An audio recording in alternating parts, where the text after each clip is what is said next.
अस्सलाम वालेकुम students, welcome to science academy.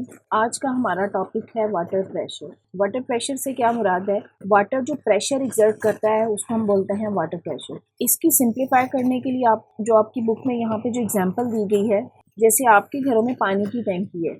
जो पानी की टैंकी है वो आपको पता है कि छत के ऊपर या सबसे ऊपर रखी जाती है और नीचे वॉशरूम्स तक उसका पानी आता है। क्यों ऊपर रखी जाती है? क्योंकि वो हाइट पे होगी, उसका कोई प्रेशर ना होगा वाटर का, और जब आप टैप ओपन करते हैं तो वो पानी आप तक पहुंचता है। फिर इसमें एक और बात जो कही गई है कि अगर आपका ग्राउंड फ्लोर में जो वॉशरूम है और एक जो फर्स्ट फ्लोर पे वॉशरूम है, दोनों में जो पानी का प्रेशर है वो डिफरेंट होगा। ग्राउंड फ्लोर पे आने वाला पानी या वो टैप्स जो ग्राउंड फ्लोर पे लगी हुई है, वॉशरूम्स में हो या किचन में हो, वहाँ पे वाटर प्रेशर ज़्यादा होगा उसके निस्बत जो फर्स्ट फ्लोर पे है। फर्स्ट फ्लोर पे जितना भी पानी का कनेक्शन होगा, वाटर पाइप्स होंगे, वहाँ पे आने वाला वाटर प्रेशर ग्राउंड फ्लोर की निस्बत कम होगा। इसका मतलब हुआ कि वाटर प्रेशर डिपेंड करता है कि वाटर की हाइट कितनी है। या अगर एक ही बॉडी में, जैसे कोई पॉन्ड हो, कोई दरिया हो, कोई समंदर हो, वो एक वाटर बॉडी है, वहाँ पे वाटर प्रेशर डेप्थ के साथ इंक्रीज करता है। तो इसका मतलब हुआ कि वाटर की हाइट मैटर करती है उसका प्रेशर में।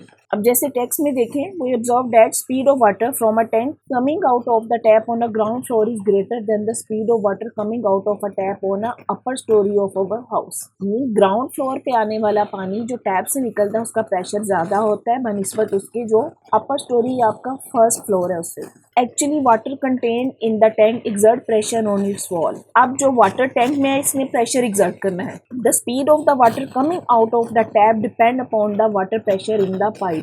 जितना ज़्यादा वाटर प्रेशर होगा उतना ही उस टैप में से पानी तेज़ी के साथ निकलेगा। More over the water pressure of the tap depend upon the height of the water tank above the ground floor. इसका मतलब हुआ कि वाटर प्रेशर आपकी स्पीड को कंट्रोल कर रहा है। इसका मतलब हुआ कि पानी की टैप से निकलने की जो स्पीड है उसके वाटर प्रेशर पे डिपेंड करती है। जितना ज़्यादा वाटर प्रेशर होगा उतनी ही स्पीड ज़्यादा होगी। और दूसरी जो बात कही गई है वो height of the water tank पे डिपेंड करता है। जितनी ज़्यादा हाइट होगी उतना ही वाटर प्रेशर भी ज्यादा होगा। That is why the water tanks are placed on the roof of the top floor। यही वजह है कि जो हमारे घरों में पानी की टैंकियां हैं वो सबसे ऊपर या छत पे रखी जाती हैं। This pressure is transmitted through the pipes to the tap। We will study different characteristic of water pressure और liquid pressure with the help of following activity। अब यहाँ पे आपको एक एक्टिविटी दी गई है जिसमें आप उस वाटर प्रेशर को ऑब्जर्व करेंगे। देखते हैं एक्टिविटी में क्या कहा गया है। एक्टिविटी में क्या किया है कि एक आपने बिग बोतल लेनी है, उसमें आपने 3 जगहों पे सुराख करने हैं या होल्स बनाने हैं। होल्स बनाने के बाद इसको पहले आप किसी टेप से या रबर से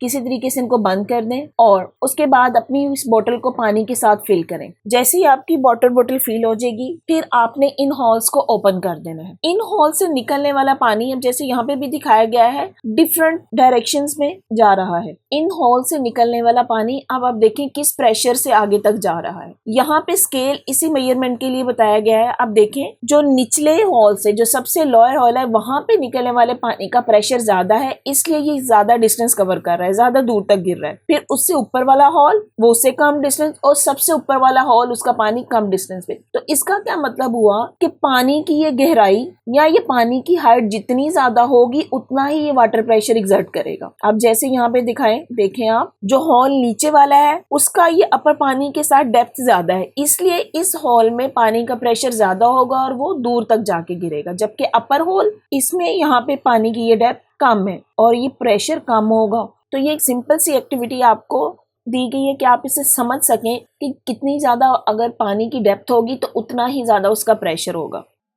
अब यहाँ पे एक पॉइंट दिया गया है, why the supporting wall of the dam is built very bold at the bottom. अब यहाँ पे एक डैम शो किया गया है जिसमें ये वाटर रिजर्वायर है, ये वाटर सर्विस दिखाई गई है, लेकिन यहाँ पे ये जो वॉल है ये नीचे से आके ब्रॉडर होती जाती है, चौड़ी होती जाती है। ये क्यों ऐसे किया गया है? क्योंकि हमें पता है जैसे जैसे ये पानी की डेप्थ इंक्रीज करेगी ये प्रेशर उतना ही ज्यादा हो जाएगा। इसकी वजह से जो डैम है जब जितनी गहराई में उसका बनेगा उसकी वॉल नीचे से उतनी ही थिक या उतनी ही चौड़ी होती जाएगी, क्योंकि वो उस डेप्थ में पानी का प्रेशर बढ़ रहा है। उस प्रेशर की वजह से डेप्थ में बनने वाली वॉल ज्यादा चौड़ी बनाई जाती है कि उस प्रेशर को वो कंट्रोल कर सके। अब इंटरेस्टिंग इंफॉर्मेशन है, water pressure increase by 10,000 Pascal for every 1 meter down in a lake or in a ocean। किसी लेक में या ओशन में अगर 1 मीटर तक नीचे जाएं तो वहां पे जो वाटर प्रेशर है वो 10,000 पास्कल इंक्रीज करता है। That is why the divers feel an increase of the pressure on their ear drums even a few meter below the surface of water.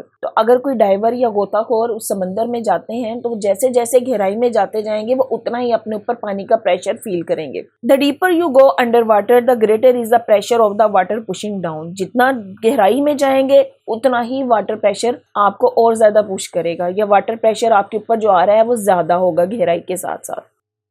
Next आपको बैलून के साथ एग्जांपल दी गई है। What happens to the balloon when it is inflated by blowing air on into it. Gas particle exert pressure on the walls of the container in which the gas is filled. आपने देखा है जैसे ही आप balloon के अंदर हवा भरते हैं वो फूलता जाता है। For example when a balloon is inflated the air is added on to it. आप फूंक मार रहे हैं, फूंक के साथ हवा भर रहे हैं या पंप के थ्रू कर रहे हैं हवा, बैलून में जब भी उसमें फिलिंग करेंगे तो हवा उसके अंदर फिल होती जाएगी जिसकी वजह से वो फूलता जाता है। Hence the pressure inside the balloon increases as compare to the pressure outside. तो जितना ज्यादा उसमें हवा भरी जाएगी उतना ही बैलून के अंदर का प्रेशर बढ़ता जाएगा। As a result the size of the balloon increases. तो जिसके नतीजे में बैलून का साइज बढ़ता जाता है। आपने देखा है कि अगर आप उस बैलून में ज्यादा हवा भर दें, बहुत ज्यादा उसमें, तो हवा का प्रेशर इतना ज्यादा हो जाता है कि वो बैलून फट जाता है। जी नेक्स्ट है हमारा टॉपिक हाइड्रोलिक लिफ्ट या एलिवेटर। हाइड्रोलिक लिफ्ट या एलिवेटर वो है कि जिसमें किसी भी बड़े बोझ को उठाया जाता है। एलिवेटर का मतलब है उसको ऊंचाई तक ले जाना या उसको उठा लेना उस वजन को। इसको समझने के लिए सबसे पहले आप इस डायग्राम की तरफ आए, इस डायग्राम को समझें। यहाँ पे ये हमारा एलिवेटर बनाया गया है जिसमें एक साइड पे पिस्टन लगाया गया जिसके ऊपर F1 फोर्स एक्ट करेगी, और इस तरफ ये हमारा पिस्टन जिसके ऊपर F2 फोर्स एक्ट करेगी। इसका एरिया बड़ा है और इसके ऊपर कोई भी हैवी लोड रखा जाता है जिसको अपलिफ्ट करना हो, जिसको उठाना हो। यहाँ पे इन्होंने इस चीज को स्मॉल सिलेंडर का नाम दिया है। क्यों स्मॉल सिलेंडर है? क्योंकि यहाँ पे इसका एरिया भी छोटा है और इसके ऊपर लगने वाली फोर्स भी कम होगी। और लार्ज सिलेंडर इसलिए क्योंकि यहाँ से हमने किसी बड़ी चीज को या किसी व्हीकल को मूव करना है या उसको ऊपर उठाना है। फिर ये ब्लू कलर में जो शो किया गया है ये इसके अंदर ऑयल फिल किया जाता है। ऑयल है या कोई और लिक्विड इसमें हो सकता है, और ये इसका इंटरकनेक्शन है, और यहाँ पे ये स्टॉपर भी लगा होता है ताकि उस प्रेशर को मेंटेन किया जा सके। अब किया क्या जाता है कि यहाँ पे जब ये F1 फोर्स अप्लाई की जाएगी इस पिस्टन पे, ये इसको नीचे की तरफ प्रेस करेगी, कोई प्रेशर बनेगा, ये प्रेशर इस लिक्विड से या इस ऑयल से होता हुआ इस पिस्टन की तरफ मूव करेगा। जब ये फोर्स इधर से अप्लाई करेंगी यहाँ तक प्रेशर आएगा, ये इस प्रेशर की वजह से ये वाला पिस्टन अपवर्ड मूव करेगा या ऊपर हो जाएगा। तो इस तरीके से हम एक बड़े बोझ को या एक हैवी व्हीकल को यहाँ से मूव कर सकते हैं, उसको अपनी जगह से उठा सकते हैं। टेक्स्ट की तरफ देखें। Figure shows a hydraulic system called hydraulic lift. Hydraulic lift या हाइड्रोलिक सिस्टम इसको क्यों कह रहे हैं कि यहाँ पे हम कोई लिक्विड यूज कर रहे हैं जिसके थ्रू हम प्रेशर एक पिस्टन से दूसरे पिस्टन की तरफ मूव करवाते हैं। A small force F1 is applied on a small piston which produce pressure P on the oil. यहाँ पे ये स्मॉल पिस्टन, इसके ऊपर जो हमने फोर्स लगाई वो F1 है। F1 फोर्स अप्लाई करने से इस लिक्विड में या इस ऑयल में कोई प्रेशर क्रिएट होगा। Pressure P is transmitted through the oil to a very large cylinder fitted with the piston. अब ये प्रेशर मूव करेगा इस लार्ज पिस्टन की तरफ। Since area of this piston is very large, hence a very large force is produced by pressure P at this bigger piston। इस वाले piston का area large रखा जाता है। जितना ज्यादा ये लार्ज एरिया होगा उतनी ही ज्यादा इस पे फोर्स प्रोड्यूस होगी। This force may be use to lift very heavy object such as a car. तो ये फोर्स इतनी होती है कि किसी भी हैवी ऑब्जेक्ट जैसे कार को उठाया जा सकता है। अब मैथमेटिकली इसको कैसे शो किया गया है कि अगर force F1 is equal to P into A1। अब ये फार्मूला कहाँ से आया? आपको याद है हमने प्रेशर का फार्मूला पढ़ा था, pressure is equals to force per unit area. अगर हम पिस्टन 1 पे लगने वाली फोर्स की बात करें तो उसको F1 कह दिया और उसका एरिया A1 हो गया। अगर इसी फार्मूले को अरेंज करें तो ये बन जाएगा F1 is equals to pressure multiply area, और एरिया कौन सा? एरिया A1, क्योंकि फोर्स 1 की बात करें तो एरिया 1। इसी तरह यहाँ पे जो सेकंड फोर्स जिसको F2 कहा गया है वो किसकी इक्वल होगी? P into A2। अब इन्होंने क्या किया है कि इन दोनों इक्वेशंस को डिवाइड कर दिया है। F2 over F1 is equal to A2/A1। क्योंकि प्रेशर दोनों में सेम है इसलिए प्रेशर ये कैंसल आउट हो जाएगा, यहाँ पे इसका ये प्रेशर इसके साथ कैंसल आउट हो जाएगा, तो ये हमारी स्टेटमेंट ऐसे बन जाएगी F2/F1 इक्वल टू A2/A1। इसका क्या मतलब हुआ, जितना ज्यादा एरिया A2 A1 से बड़ा होगा उतनी ही इसके ऊपर फोर्स ज्यादा होगी। यही वजह है कि हम यहाँ पे हैवी लोड को अपलिफ्ट कर लेते हैं। The valve V prevent the backflow of oil to the small cylinder so that heavy load remain raised up। अब यहाँ पे ये जो वॉल्व लगा हुआ है, ये जो वॉल्व शो किया गया है, इसने उस ऑयल को वापस नहीं जाने देना, जिसकी वजह से क्या होता है, ये प्रेशर मेंटेन रखता है और हम इस अपने हैवी लोड को उठाए रखते हैं। When the oil stopper is opened, the oil in the large cylinder flow back to the small cylinder and the load is brought down। और अगर हमने इसको वापस लेके आना है तो क्या करते हैं, हम इस स्टॉपर को ओपन कर देंगे, जिसकी वजह से ये सारा लिक्विड दोबारा मूव कर जाएगा इधर स्मॉल सिलेंडर की तरफ, तो ये हमारा लोड वापस आ जाएगा जी। नेक्स्ट एक एक्टिविटी दी गई है कि making a 2 stage rocket. 2 stage rocket कैसे बनाना है, ये बेलून्स की मदद से बनाना है। उसके लिए ये आपको सामान दिया गया है, बेलून्स हैं, स्ट्रॉज हैं, स्ट्रिंग दी गई है, थोड़े क्लिप हैं जिसकी मदद से आप बेलून को बंद करेंगे और ये बेलून्स में हवा भरने के लिए। तो इस एक्टिविटी के लिए आप इधर इसकी डायग्राम देखें। यहाँ पे क्या किया गया है कि एक स्ट्रिंग उसको बांधा है टाइटली बांधने के बाद यहाँ पे 2 बेलून्स लिए गए हैं जिसमें हवा भरी गई।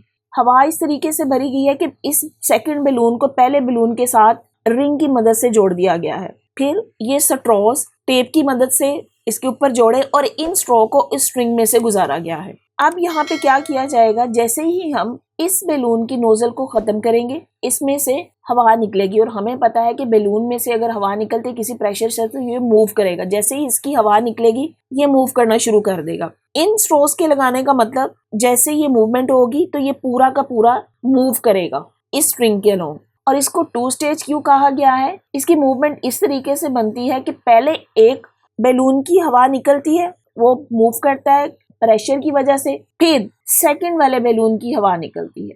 तो इसको हमने कह दिया कि ये 2 स्टेज रॉकेट है, क्योंकि रॉकेट में भी जब ऑक्सीजन जलती है, पहले एक फर्स्ट स्टेज पे उसमें से ऑक्सीजन गैसेस जलती हैं, उसका प्रेशर बनता है। जब वो फर्स्ट स्टेज खत्म होती है तो फिर सेकंड स्टेज की गैसेस जलना शुरू हो जाती हैं। तो इसलिए हमने इसको 2 स्टेज रॉकेट का नाम दिया है। लेकिन एक्चुअली इसका मकसद आपको हवा का प्रेशर के साथ समझाना था कि किस तरह कोई ऑब्जेक्ट प्रेशर की वजह से मूव कर रहा है जी। नेक्स्ट टॉपिक है examine the effect of the force in the presence of air pressure. अगर एयर प्रेशर है तो हमारे ऊपर या किसी भी चीज के ऊपर कौन सी फोर्स कैसे एक्ट करती है। अब इसकी एग्जांपल कैसे दी गई है, आप जैसे अपनी साइकिल के टायर में हवा भरें या किसी बेलून के अंदर हवा भरें, जितनी ज्यादा उसमें हवा भरी जाएगी उतना ही ज्यादा उसका एयर प्रेशर बनता जाएगा। अगर एयर प्रेशर एक लिमिट से क्रॉस कर गया है तो हमारा बेलून भी फट जाता है और साइकिल का टायर भी फट जाता है। टेक्स्ट से पढ़ के देखते हैं हम। Air exert pressure, the air pressure can be felt by blowing air into the balloon और pumping air into a bicycle tyre as it inflate. जैसे ही हम उसमें हवा भरेंगे वो फूल जाएगा। The greater the amount of air is pushed in, the greater become the air pressure. जितनी ज्यादा हवा भरी जाएगी उतना ही एयर प्रेशर होगा। इफ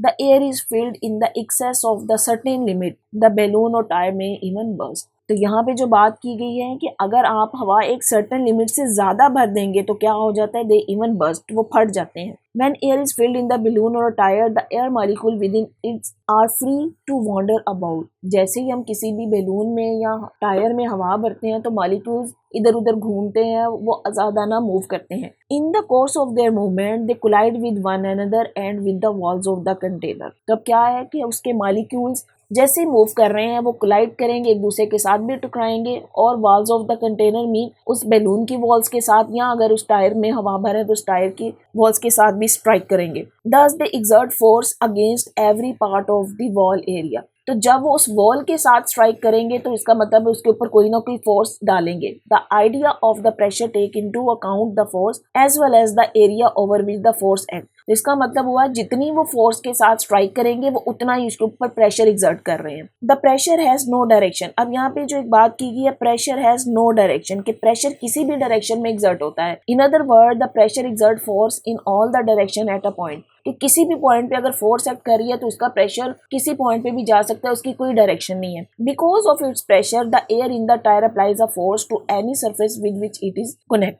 मतलब कि जब टायर में हवा भरी जाएगी तो उसका प्रेशर सारी सिमत में या चारों तरफ एक जैसा जाता है। We know that air is present over the earth surface, और हमें ये भी पता है कि हमारी जमीन की फिजा में हवा मौजूद है। It exert pressure which is known as atmospheric pressure. तो इसको हम क्या नाम दे रहे हैं? Atmospheric pressure. मीन हमारे एटमॉस्फेयर में जो हवा हमारे ऊपर प्रेशर डाल रही है उसको हम बोलते हैं atmospheric pressure. Let's explore the effect of force in the presence of air pressure by the following activity. अब यहाँ पे फिर आपको एक एक्टिविटी की मदद से उस प्रेशर को समझाने की कोशिश की गई है, लेकिन उससे पहले एक इन्फॉर्मेशन दी गई है कि जब भी पैराशूटर जंप करता है, आपने देखा है कि वो फौरन से उसका ये पैराशूट ओपन नहीं होता, थोड़ी देर के बाद उसका पैराशूट ओपन होता है। जब तक उसका पैराशूट ओपन नहीं होता तो वो तेजी के साथ नीचे गिरता है, लेकिन जैसे ही पैराशूट ओपन होगा तो वो एक स्मूथ फ्लो के साथ नीचे आता है। एक्चुअली होता क्या है कि जब पैराशूट ओपन होगा तो हवा का प्रेशर उसको बैलेंस करने की कोशिश करता है, तो इसके ऊपर हवा का कोई प्रेशर है। फोर्स ऑफ ग्रेविटी मीन्स उसके वेट की वजह से ये नीचे गिर रहा था, लेकिन जैसे ही उसका ये पैराशूट ओपन हुआ तो यहाँ पे हवा के प्रेशर की वजह से इसके ऊपर कोई फोर्स एक्ट करेगी जो कि फोर्स ऑफ ग्रेविटी के ऑपोजिट होगी। जब ये दोनों फोर्सेस बैलेंस हो जाएंगी या दोनों फोर्सेस इक्वल होंगी बट इन ऑपोजिट डायरेक्शन होगी, तो ये पैराशूटर स्मूथ फ्लो करेगा, स्मूथली नीचे की तरफ आएगा। When a paratrooper jumps down into a air from a certain height, he opens the parachute a few moments after the jump. During this short interval, the paratrooper gains some speed downward due to force of gravity that is its weight. वही बात की कि जैसे ही paratrooper नीचे गिरता है तो फौरन से जब उसका पैराशूट ओपन नहीं होता, वो फोर्स ऑफ ग्रेविटी की वजह से नीचे की तरफ तेजी से गिरता है। In the absence of air the paratrooper should fall down with the acceleration due to gravity and its speed go on increasing. Mean force of gravity की वजह से इसका एक्सेलरेशन और इसकी स्पीड बढ़ती जाती है, जिसकी वजह से वो बहुत तेजी से नीचे गिरता है। But in fact after a short time the paratrooper gain a constant speed and lands on the ground safely. The air provide an opposing force to the downward force of gravity and a stage comes when the opposing force become exactly equal to the downward force in magnitude। ठीक है, क्या कहा गया कि जैसे ही उसका parachute open होता है तो इसके ऊपर ये हवा की वजह से भी एक फोर्स बन जाती है जो इस फोर्स के ऑपोजिट होती है। जब ये दोनों फोर्सेस मैग्नीट्यूड में सेम हो जाती है, मीन जितनी फोर्स ऑफ ग्रेविटी लग रही है उतनी ये फोर्स अपर फोर्स है, तो जब ये दोनों बराबर हो जाएंगी तो पैराट्रूपर या पैराशूटर जो है वो स्मूथली फ्लो करेगा, स्मूथली नीचे की तरफ आएगा। In this way the effect of downward force of gravity become zero, therefore no net force act on the paratrooper and he या she falls down with the constant speed. क्या दोनों forces जब magnitude में equal होंगी, इसका मतलब है एक दूसरे को कैंसिल आउट कर देंगी, तो इसके ऊपर नेट फोर्स जीरो हो जाएगी, जिसकी वजह से वो स्मूथली या कांस्टेंट स्पीड के साथ नीचे की तरफ आएगा। जी, एक्टिविटी क्या है कि एक आपने इन्फ्लेटेड बलून लेना है जिसमें हवा भरी हुई है, आप उसको थोड़ा सा प्रेस करके देखें। जब आप प्रेस करते हैं तो ये बलून खुद को उसको रेजिस्टिंग शो करता है, मतलब बाहर की तरफ निकलने का करता है। इसी तरह अगर जितना ज़्यादा बलून को प्रेस करेंगे, उसमें हवा भरी हुई है तो पहले तो वो प्रेस करने पर प्रेस हो जाएगा, लेकिन जैसे ही छोड़ेंगे तो अपनी ओरिजिनल कंडीशन में वापस आ जाता है। इसका मतलब हुआ कि बलून के अंदर जो हवा है उसका कोई प्रेशर है जिसकी वजह से वो अपनी पोजीशन में वापस आ रहा है। When you apply a certain force in the presence of air pressure you face an opposing force of resistance। Mean एक अपोजिंग फोर्स, जैसा ही हम इसको दबाएंगे तो अंदर से जो एयर या प्रेशर है वो इसकी अपोजिंग फोर्स भी या रेजिस्टेंस की फोर्स भी डालेगा। दस the effect of the applied force decreases, तो जिसकी वजह से हम उसको ज्यादा नहीं दबा सकते, और अगर इसको बहुत ही ज्यादा दबाएंगे तो ये बर्स्ट कर जाएगा। तो आज के लेक्चर में हमने एयर प्रेशर की बात की कि एयर प्रेशर किस तरह से हमारे ऊपर इफेक्ट करता है या किस तरह एक्ट करता है। एक एडिशनल इन्फॉर्मेशन मैं आपको बताती चलूँ कि एयर प्रेशर जो हाइट के साथ कम होता जाता है। आपने देखा होगा कि हमारे हिली एरियाज़ में या नॉर्दर्न एरियाज़ में जब जाएं तो समटाइम आप अगर वहाँ पे ट्रैवल किया हो तो आप देखेंगे, आप फील करते हैं कि जैसे जैसे आप ऊंचाई पे जा रहे हैं आपके कान बंद हो रहे हैं। एक्चुअली वो क्या हो रहा होता है कि जैसे आप ऊंचाई पे या हाइट पे जाते हैं एटमॉस्फेरिक प्रेशर कम होता जाता है, जिसकी वजह से आपको ऐसे फील होता है कि आपके कान बंद हो रहे हैं। तो ये बात जो आपने याद रखनी है एयर प्रेशर की या एटमॉस्फेरिक प्रेशर की, जैसे ही हाइट में जाएंगे वो एटमॉस्फेरिक प्रेशर या एयर प्रेशर कम होता जाएगा। और अगर वाटर प्रेशर की बात करें तो water pressure with the depth increase करता है। मीन जैसे जैसे वाटर की गहराई, पानी की गहराई बढ़ती जाएगी उतना ही वाटर प्रेशर भी बढ़ता जाएगा। जी स्टूडेंट्स, अगर आपको मेरा लेक्चर समझ आया है तो अपने फ्रेंड्स के साथ शेयर करें, मेरी वीडियो को लाइक करें और चैनल को सब्सक्राइब करें। बेल आइकन को क्लिक कर दें ताकि आने वाली हर वीडियो सबसे पहले आपको मिल जाए। और अगर आपने कोई क्वेश्चन करना है तो कमेंट बॉक्स में मुझे कमेंट कर सकते हैं। Thank you.